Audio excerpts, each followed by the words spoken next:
6 ہجری میں حضور اقدس صلی اللہ علیہ وسلم عمرہ کے لیے تشریف لے جا رہے تھے۔ کفار مکہ کو اس کی خبر ہوئی اور وہ اس خبر کو اپنی ذلت سمجھے، اس لیے مزاحمت کی اور حدیبیہ میں آپ صلی اللہ علیہ وسلم کو رکنا پڑا۔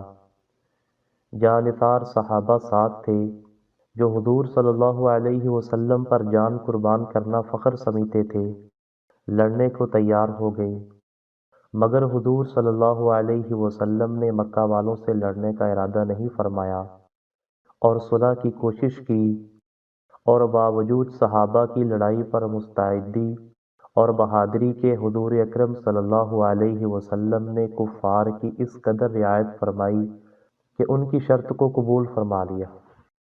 صحابہ پر اس طرح دب کر صلح کرنا بہت ہی ناگوار تھا، مگر حضور اقدس صلی اللہ علیہ وسلم کے سامنے کیا کرتے کہ جانثار تھے اور فرما بردار، اس لیے حضرت عمر رضی اللہ عنہ جیسے بہادروں کو بھی دبنا پڑا۔ صلح میں جو شرطیں طے ہوئی تھیں، ان میں ایک شرط یہ بھی تھی کہ کافروں میں سے جو شخص اسلام لائے اور ہجرت کرے، مسلمان اس کو مکہ واپس کر دیں، اور مسلمانوں میں سے خدا نخواستہ اگر کوئی شخص مرتد ہو کر چلا آئے اور وہ واپس نہ کیا جائے گا۔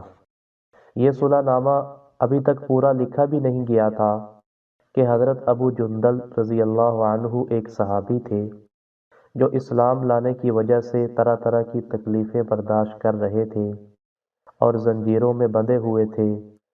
اسی حالت میں گرتے پڑتے مسلمانوں کے لشکر میں اس امید پر پہنچے کہ ان لوگوں کی حمایت میں جا کر اس مصیبت سے چھٹکارا پاؤں گا۔ ان کے باپ سہیل نے، جو اس صلح نامہ میں کفار کی طرف سے وکیل تھے اور اس وقت تک مسلمان نہیں ہوئے تھے، فتح مکہ میں مسلمان ہوئے۔ انہوں نے صاحبزادے کے تمانچے مارے اور واپس لے جانے پر اصرار کیا۔ حضور صلی اللہ علیہ وسلم نے ارشاد فرمایا، ابھی صلح نامہ مرتب نہیں ہوا تو پابندی کس بات کی؟ مگر انہوں نے اس بات پر اصرار کیا۔ پھر حضور اقدس صلی اللہ علیہ وسلم نے ارشاد فرمایا کہ ایک آدمی مجھے مانگا ہی دے دو، مگر وہ لوگ ضد پر تھے، نہ مانا۔ ابو جندل نے مسلمانوں کو پکار کر فریاد بھی کی کہ میں مسلمان ہو کر آیا اور کتنی مصیبتیں اٹھا چکا، اب واپس کیا جا رہا ہوں۔ اس وقت مسلمانوں کے دل پر جو گزری ہوگی اللہ ہی کو معلوم ہے، مگر حضور صلی اللہ علیہ وسلم کے ارشاد پر انہیں واپس کیا گیا۔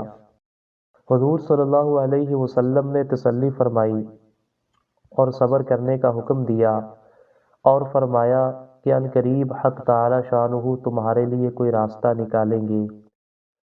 صلح نامہ مکمل ہو جانے کے بعد ایک دوسرے صحابی ابو بصیر رضی اللہ عنہ بھی مسلمان ہو کر مدینہ منورہ پہنچے۔ کفار نے ان کو واپس بلانے کے لیے 2 آدمی بھیجے۔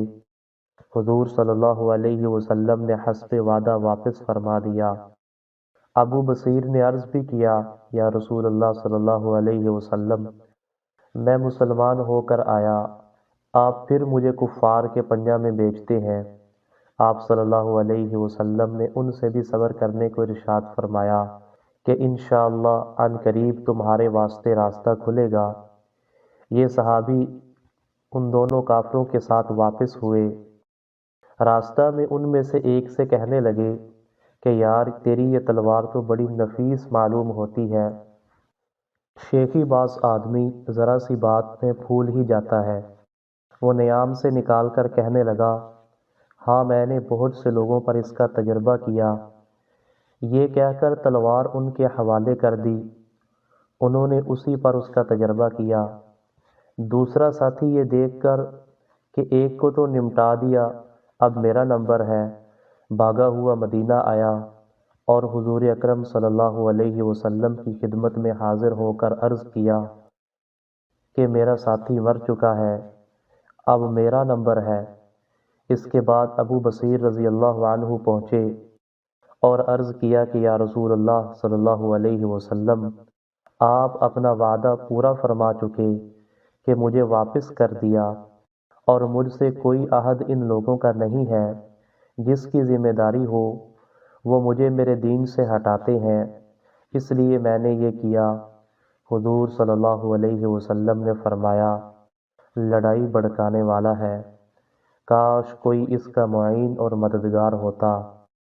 وہ اس کلام سے سمجھ گئے کہ اب بھی اگر کوئی میری طلب میں آئے گا تو واپس کر دیا جاؤں گا، اس لیے وہ وہاں سے چل کر سمندر کے کنارے ایک جگہ آ پڑے۔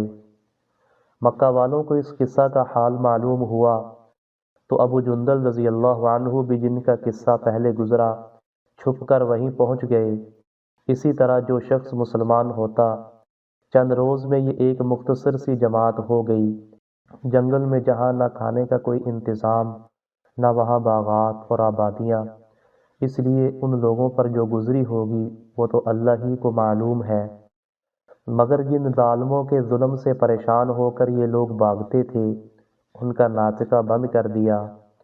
جو قافلہ ادھر کو جاتا اس سے مقابلہ کرتے اور لڑتے، حتیٰ کہ کفار مکہ نے پریشان ہو کر حضور صلی اللہ علیہ وسلم کی خدمت میں عاجزی اور منت کر کے اللہ کا اور رشتہ داری کا واسطہ دے کر آدمی بھیجا کہ اس بیسری جماعت کو آپ اپنے پاس بلا لیں کہ یہ معاہدہ میں تو داخل ہو جائیں اور ہمارے لیے آنے جانے کا راستہ کھلے۔ لکھا ہے کہ حضور صلی اللہ علیہ وسلم کا اجازت نامہ جب ان حضرات کے پاس پہنچا تو ابو بصیر رضی اللہ عنہ مرض الموت میں گرفتار تھے۔ حضور صلی اللہ علیہ وسلم کا والا نامہ ہاتھ میں تھا کہ اسی حالت میں انتقال فرمایا، رضی اللہ عنہ ورضوا عنہ۔ فائدہ: آدمی اگر اپنے دین پر پکا ہو، بشرطے کہ دین بھی سچا ہو، تو بڑی طاقت بھی اس کو نہیں ہٹا سکتی، اور مسلمان کو مدد کا تو اللہ کا وعدہ ہے، بشرطے کہ وہ مسلمان ہو۔ اس واقعے سے ہمیں یہ سبق ملا کہ استقامت کامیابی کے لیے ضروری ہے۔ اگر استقامت نہ ہو تو انسان بہت جلد حالات کا شکار ہو کر اپنے ایمان سے محروم ہو جاتا ہے۔ چنانچہ ہمیں بھی چاہیے کہ زندگی کے ہر موڑ پر اپنے ایمان پر استقامت سے ڈٹے رہیں۔ اللہ تعالی ہمیں اس واقعہ سے سبق حاصل کر کے عمل کرنے کی توفیق عطا فرمائے۔ آمین یا رب العالمین۔